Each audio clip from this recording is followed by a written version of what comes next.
This is a tutorial on the cancellation of buyer representation. This is revised July of 2024, CAR form COBR, two-page form, very simple, and going to be used way more often now that we're entering the era of buyer representation agreements.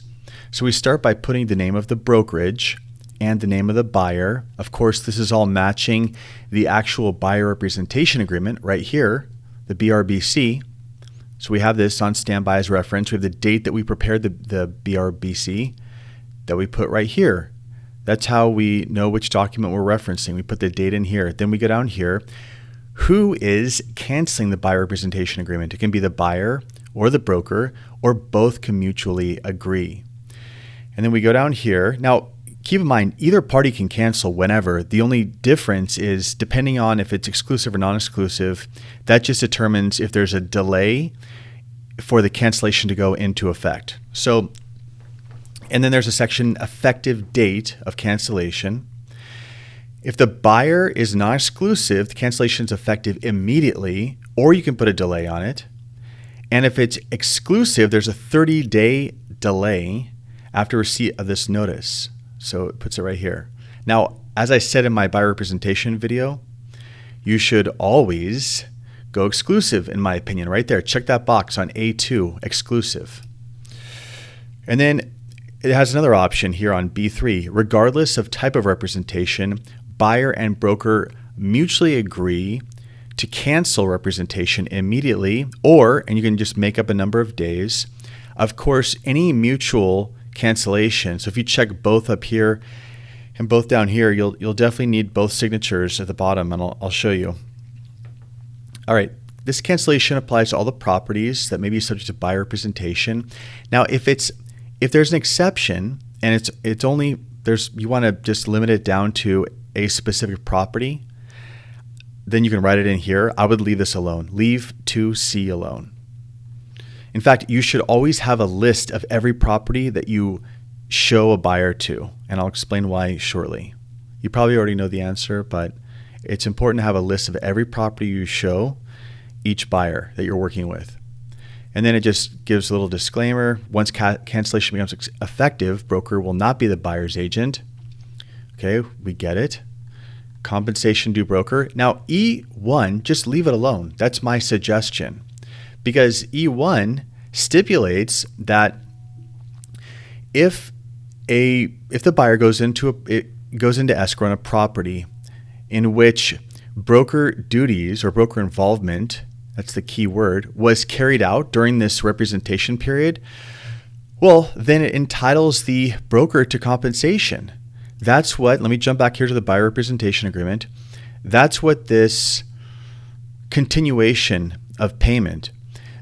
This is just a protection clause for agents so that you can't have your representation agreement expire and then the following day your client go into escrow on a property you showed with a new agent.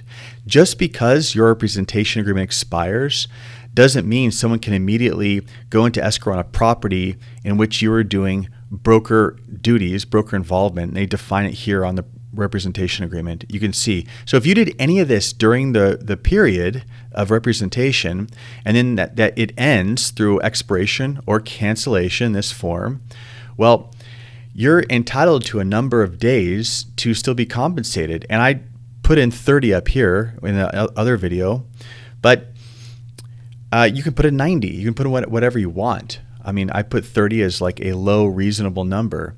And if you want to just do nothing on E1, it leaves that number alone. But you can change that number too, because look, there's a modifier. You can check E2. You can check this box, and it activates a whole new section that I'll show you. But first, at the bottom of page 1, when it's a unilateral cancellation, whomever is initiating the cancellation will sign here. Now, if you checked both up on the top in terms of a mutual cancellation, well, then you have both parties, the broker and the buyer, signing down here. So depending on whether it's both or just one party's initiating the cancellation determines which box you'll use here.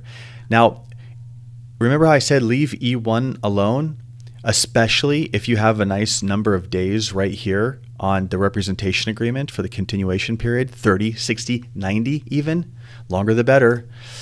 Well, if you want to change that, you check this box here, E2, sorry for jumping around so much, E2, check this box, we scroll past the end of the first page, and now we have this new paragraph that checking E2 opens up. It's paragraph 3.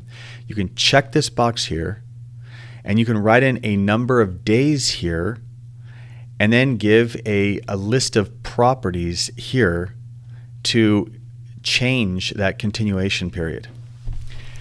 This paragraph, quite frankly, I think is not very relevant or even that necessary. If you did the representation agreement properly and put a date in here and give a list, okay, just so you know, we're on the representation agreement because this is a reference document. I'm scrolling down to 4C, broker involvement, continuation of right to compensation. That's how you get paid on a transaction on a property in which you carried out some sort of broker duty, but the representation ended or was canceled, expired, whatever. And to protect you and the work that you did during the representation period, that's the number we put on up top, the 30 days. And then here's corresponding text, continuation. It also says, and this is where agents get in a lot of trouble, that you have to deliver a written notice of those properties in which there was broker involvement. It says it again on the cancellation, and you can write them in here. So, do you need to do this? No, you could leave this alone if you did the representation agreement properly. If not, check this box E2, go down, fill it out here, and make a list of properties. Always have a list of properties that you showed to your buyer and have that list ready to fire off at any given notice so that your buyer can't claim that they had no idea that you had a right to whatever property that you showed during the representation period. Okay.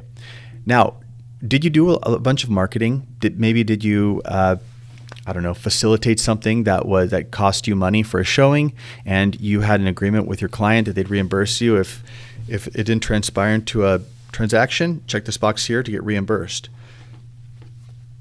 And then there's a referral fee if maybe you're passing the torch to another agent that's going to finish because, whatever, you and your buyer had a falling out, that you guys canceled. Maybe you or your buyer just can't stand working with each other, so you cancel the representation agreement, you pass the torch to a friend or a colleague, and you just get a referral fee or no compensation. And I just really don't see any point in ever checking this box, by the way. And E, that's auxiliary lines to write in whatever you want. Then down here, another signature section, and that's the end of page 2, and that's how simple it is to cancel a buyer representation agreement. Thank you for watching.